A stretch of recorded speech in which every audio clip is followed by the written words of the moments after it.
Hello मित्रों, हमारे YouTube channel अद्भुत भक्ति ज्ञान पर आप सभी श्रोताओं का हार्दिक स्वागत एवं अभिनंदन है। जैसा कि आपको पता ही होगा कि हम रोजाना की तरह रहस्यमय वीडियो लेकर आते हैं। आज हम आपको अर्जुन की मौत के बारे में बताएंगे कि अर्जुन की मृत्यु कैसे हुई थी और क्यों मुस्कुराने लगी थी गंगा माता, इसके बारे में बताएंगे। अगर आपने हमारे अद्भुत भक्ति ज्ञान चैनल को सब्सक्राइब नहीं किया है तो कृपया करके सब्सक्राइब कर दें। तो चलते हैं सीधे अपने वीडियो पर। महाभारत हिंदुओं का एक प्रमुख काव्य ग्रंथ है जो स्मृति के इतिहास वर्ग में आता है। कभी कभी इसे केवल भारत कहा जाता है। यह महाकाव्य भारत का अनुपम धार्मिक, पौराणिक, ऐतिहासिक और दार्शनिक ग्रंथ है। महाभारत कहानी के बारे में तो आप लोगों ने जरूर पढ़ा या सुना होगा। महाभारत में बताया गया है कि अर्जुन से बड़ा धनुर्धर कोई नहीं था। दोस्तों, कहा जाता है यदि अर्जुन के पास धनुष चलाने का कौशल नहीं होता तो शायद ही महाभारत युद्ध को पांडव जीत नहीं सकते। दोस्तों, यह बात तो आप सभी लोग जानते होंगे कि जब सभी पांडव स्वर्ग जा रहे थे तभी उनकी मृत्यु हुई थी। लेकिन आपको जानकर हैरानी होगी कि अर्जुन की मृत्यु स्वर्ग जाने के पहले भी हुई चुकी थी। दोस्तों, महाभारत में एक ऐसा कथा का वर्णन मिलता है जिसमें अर्जुन के पुत्र ने ही अपने पिता का वध कर डाला और अर्जुन की मृत्यु पर देवी गंगा मुस्कुराने लगी थी। दोस्तों, कथा के अनुसार जब महाभारत का युद्ध खत्म हुआ तब युधिष्ठिर को हस्तिनापुर का राजा बना दिया गया और कुछ दिन पश्चात भगवान श्री कृष्ण के कहने पर युधिष्ठिर ने अश्व यज्ञ आरंभ किया और निम्नानुसार यज्ञ को अर्जुन के नेतृत्व में छोड़ दिया गया।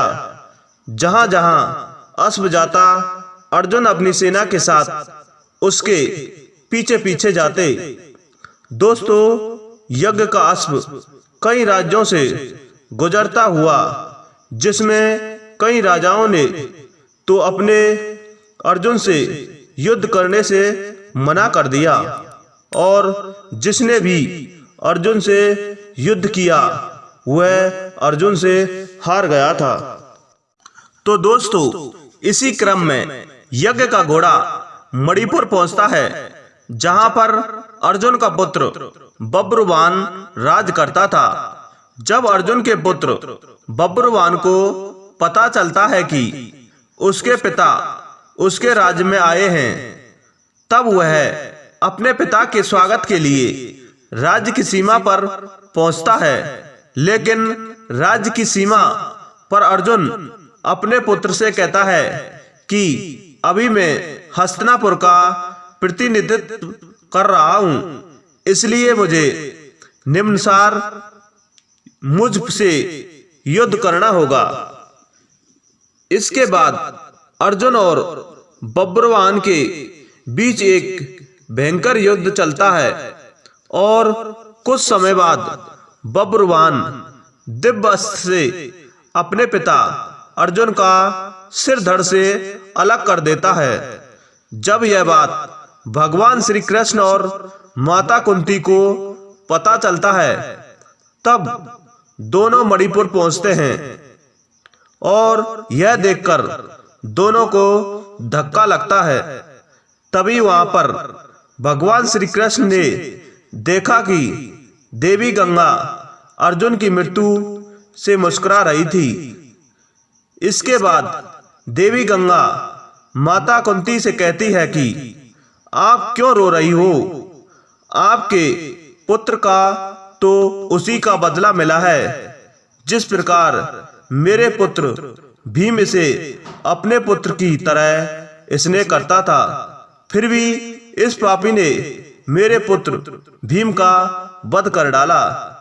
जब भीष्म की मृत्यु हुई थी तब मैं ऐसे ही रोई थी, और आज मैंने भीष्म का बदला ले लिया है, क्योंकि जिस बाण से बब्रुवान अर्जुन का वध किया है वह मेरे द्वारा ही उसे प्रदान किया गया था। उसके बाद भगवान श्री कृष्ण कहते हैं, अर्जुन ने तो बब्रुवान के प्रहार को सिर्फ रोका था, स्व प्रहार से नहीं किया था। अर्जुन ने तो उस दिव्य बाण से आपका मान बढ़ाया था। भगवान श्री कृष्ण के तर्क सुनकर गंगा माता अर्जुन के सर को जोड़े जाने का उपाय बताती है, जिससे अर्जुन पुनः जीवित हो गया था।